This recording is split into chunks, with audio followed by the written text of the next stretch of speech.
ihtiyacına yazdım AK Parti'ye oy vermem. Neden söyleyeyim? Şey kadar yurduk nizamı yok. Ne hizmet abi? Bana mı hizmet edilirken? Diğer annem burada niye?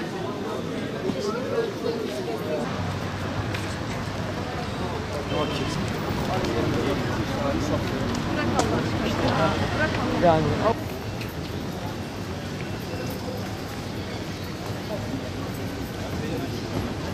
kiralarla ilgili bu ara yoğun bir şikayet var. Ya o evet Özellikle konut kiralarında. İş yeri kiralarıyla ilgili benzer sıkıntı var mı?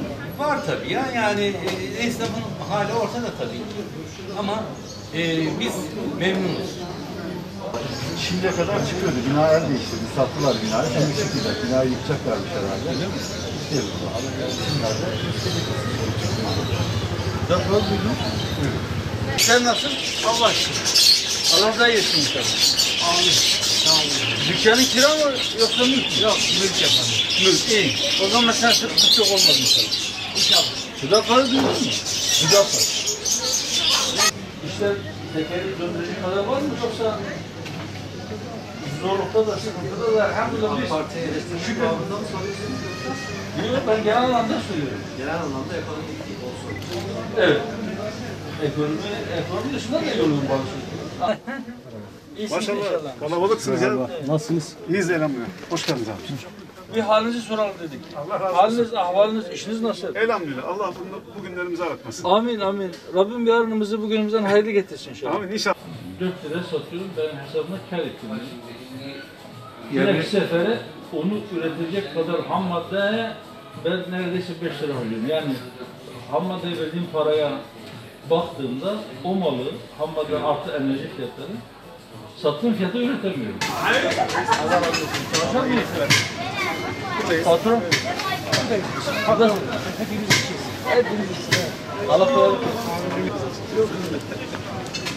Çok böyle gezip anlatan olmadığı için bilmiyoruz. Mehmet İzmir Başkanı. İzmir Genel Başkanı gelmiş. Kısa tanıtım bir şeyimiz var. Yani ne diyeceğiz? Memleketin bir başlıca farklı meselesi kısa açıklamalar, bina meselesi, hemen hak ve hürriyetle ilgili, adaletle ilgili. Bu da şey yazdık da, işletmenin size bırakıldı. Böylece belki Hüdapar'a biraz daha yakınlandı.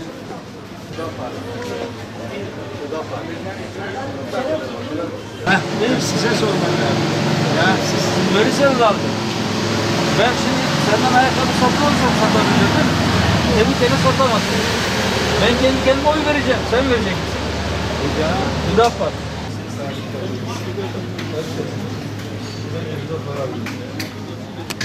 Ben istiyorum. Atölyelerde gerçekleşiyor. Kaç personel? Biz 2 personeliz. Atölyelerde de işte 3 kişi, 5 kişi değişiyor başkanlarda oranın durumuna göre çalışanlar. Sağ olun. Ben aslen liderim başkanım. 89'dan beri Bursa'dayım. Kapalı mı olsa? Belki içeride devam ettiriyoruz.